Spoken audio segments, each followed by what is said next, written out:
Hey everybody, this is Dream. We have a 12 game slate today. Before I get started, can you guys smash that subscribe button and that like button? Really do appreciate it. With that said, let's get into the players themselves. So at point guard, we have several good options here. The top option is going to be Luka Doncic, who can play point guard on DraftKings. He is kind of underpriced for his potential production here, which is hard to say for him. But you look at him, and he's going to probably end up in the 12K range as the season progresses on. And so I do like him at this reduced price of 10,200. Another guy to take a look at is Trae Young. Houston's going to be playing fast, and he's going to have a lot of opportunity to just throw the ball up and score points. Now, I don't love his price point. He's pretty much where I expect him to stick around. Maybe 10,000. It's the high for most of the season. But he does have that advantage, and he does have the ability to score in bunches. Then we're going to take a look at, let's see here, Trey Jones for San Antonio. He is the starting point guard now. So he is going to be the ultimate chalk just because of his price point being super cheap. As you can see last year at the end when he started starting games, he'd score 30 and 40 fantasy points. So I really do like him, and it does look like he's going to be the starter. Cade Cunningham's interesting for Detroit. His floor is a little bit lower than where I'd like, but his ceiling's pretty high, and they have some injuries on Detroit, which is going to help him as well to get more looks and stay in the game longer. Scotty Barnes for Toronto looks like he's in a pretty good spot here. Pretty good price for him. Seems a little bit underpriced, but he's a little bit up and down. But he has 40 fantasy point upside on this particular slate. Then we're going to look at Tyrese Halliburton, who should be the top dog in Indiana, where he's going to have the opportunity to score a lot of points. And he seems like his price is just way low for what it should be. That price is not going to stay that low for too long. And so I think that you want to utilize him here while you can. Tyler Hero is a guy that I really like today. Obviously, he does come off the bench. He might end up starting today because of Oladipo being out. It's hard to say exactly how they'll end up doing the lineup. But he always has upside in these matchups.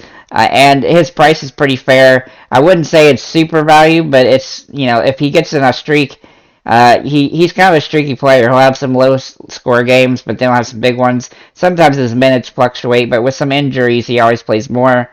Then we're going to look at Luka. I already mentioned Luka, I'm sorry. Then I'm going to look at Darius Garland. He should be the starting point guard here for Cleveland with Rubio out for the season. Looks like maybe the season, or at least for a few months.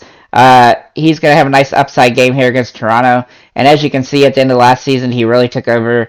He really just did good all over last season. But he's now the top dog at point guard for that team. And so I expect him to have a solid game here. Seems a little bit underpriced even. And he's got a safe floor.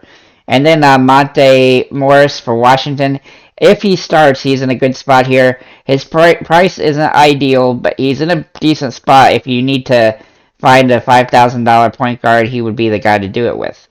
In the shooting guard situation, we have Devin Vessel to take a look at here for the Spurs.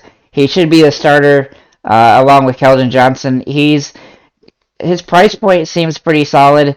I wish he was a little bit cheaper, but overall he's been pretty consistent last season as the season wound down, where he was getting more minutes. So I expect him to have a good start to the season here. And his price point, he only needs 23 fantasy points to 5x. Jalen Green for Houston looks like he's in a good spot here at $5,400. He's going to be a kind of an annoying person to roster because you can tell that he's going to have some big games where he scores 40 points, and they'll have other games where he has 15 fantasy points. So, and of course, Houston, they do play fast, so that does give him some advantage. But they do tend to go a little deeper than some teams. Chris Duarte for Indiana looks like he's in a pretty good spot here. Assuming he's a starter, he won't keep this price point very long. Obviously, he has to be a starter for him to really make sense here, because he's a little bit boom or bust if he doesn't start. So if he does start, though, he's a guy that I really like, especially in a plus matchup against Washington. I already mentioned Halliburton and Hero. Brandon Ingram actually he plays at shooting guard on DraftKings for some reason. But hey, it's a good way to roster him. He has got 40 fantasy point upside here. He's got a pretty good floor as well. And he's in a plus matchup here. Obviously, Zion is back, so we don't really know a whole lot how he's going to play with Zion. But if we look at the beginning of last season, we're going to see that he scored around 40 fantasy points in a lot of games. And so I expect him to fit into that box again this season as well. Jalen Williams, now he plays for Oklahoma City. He should actually get quite a few minutes today as a rookie. He is a little bit risky because he is in his first year and he is a rookie, but he played great in the preseason, so I suspect that he'll get a decent role. But check to see if he ends up starting or something like that. If he doesn't, he's definitely a higher risk. Terry Rozier looks really solid today. Without LaMelo Ball, he's going to be the starting point guard, the main guy with the ball handling, and you got to look at his potential here. He doesn't always get the 35 fantasy points, which is what we really need him to get to today. But without Ball and with, being the distributor, he should have an opportunity to get there, and he's definitely more than capable. I wish his price was a little bit lower to start the season, but overall, he's in a pretty good spot, and I don't think he's a terrible option by any stretch. And then finally, Malik Monk. Now, Malik Monk is contingent that he starts and that Huter is out.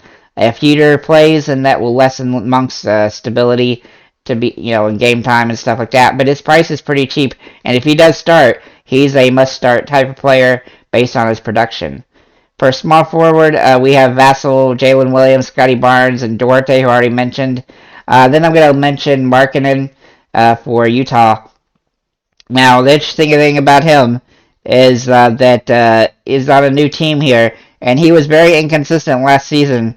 But granted, he was playing all sorts of different minutes, when he was on his old team. So I do think he's going to have a little more stability here. Not only that, but they don't really have a whole lot of other players that are good, and so I look for him to have pretty good potential in these games.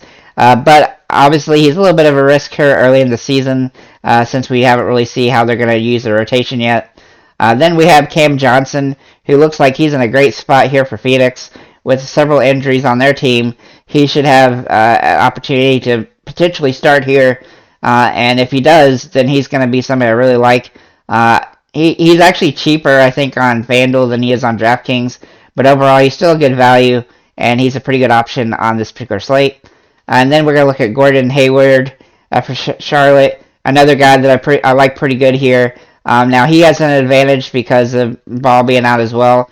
And he has some pretty good upside for this team, that he is a boomer bust kind of guy. And so, but he does seem underpriced for his potential production. I think he'll settle in as a $6,500 to $7,000 player for most of the season. So I look for him to come out swinging early in the season. Then we look at OG Anunoby for Toronto.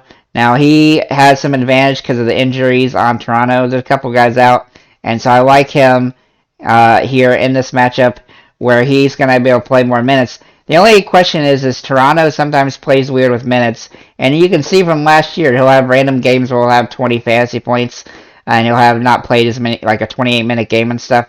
I don't really expect that in the first game, though, so I expect him to get to 30 fantasy points pretty easily in this one, and this is a good matchup for him, and I think that's definitely doable. For the power forward position, we have Jalen Smith for Indiana. Now, he is questionable. Not sure really what to make of him unless he starts, but if he does start, he'd be somebody I'd take a look at because of his price point. Same with Isaiah Jackson, quite frankly, on that team. If Jalen Smith is out, then that gives Isaiah Jackson a little boost. Then we're going to look at Keldon Johnson for San Antonio. He is now the leading guy for the team when it comes to the scoring guy, and his price is underpriced for today based on his potential production in this one. I'm a little surprised that his price is right at where he needs 30 fantasy points. He definitely has the capability of doing that. He's not the most consistent player, but he is going to have a lot of opportunity to shoot the ball. And as you can see, like last season, he shot the ball late during the season. He really took over the offense. And so I look for him to do that. He's a little bit streaky, but I think he's pretty safe today on the slate because he's the focal point of the offense. Then we're going to look at Evan Mobley for Cleveland. Now, he's an interesting spot for Cleveland where he's going to be the main guy inside, I think. And he's had a really good, solid season last year when he was playing in this position. Now, he's a little bit streaky, but he has a decent floor here, so I do like him overall. I already mentioned Markkanen and Cam Johnson. So another guy I like here is Jeremy Grant for Portland. Um, Now his price point is pretty solid. I think this is about as cheap as he's going to be all season long. But we'll have to see how he does on Portland. As when he gets used to playing with them, they have some other scorers, and so we'll have to see how he ends up playing with them. But I like his potential in this setting. He's a good player that is finally on a team that will probably utilize him a little bit better than Detroit did in the past. Then we have John Collins. Now here's the problem with John Collins. It's also a problem um, with what's his name, the other guy on the team, uh, Capella. Usually one of them will 5x and the other one won't, and it seems like game to game it changes. It's just different, and you can see that through his stats. If you look at their stats side by side, it's kind of funny how they kind of rotate games. It's not even consistently though, but I do look at him as a pretty good value. He's a little bit boomer bust. He has 40-point upside, obviously, but he is an interesting spot. Zion Williamson's a guy that I do like here, but you do have to risk with his injury history, and he is pretty expensive with that injury history, so I don't love him. But then we look at Julius Randle, who seems a little bit underpriced at $7,900. He definitely has capability to smash, and he does have a little bit of risk because he does sometimes have sub 30 fantasy point games, but most of the time, if he's having fun, he'll play well. And I look for the Knicks to utilize him a lot early and often in this first game. At center position, we have Bam Adebayo. He is just an absolute must-start on this slate. I don't know where they got this price point at $6,400.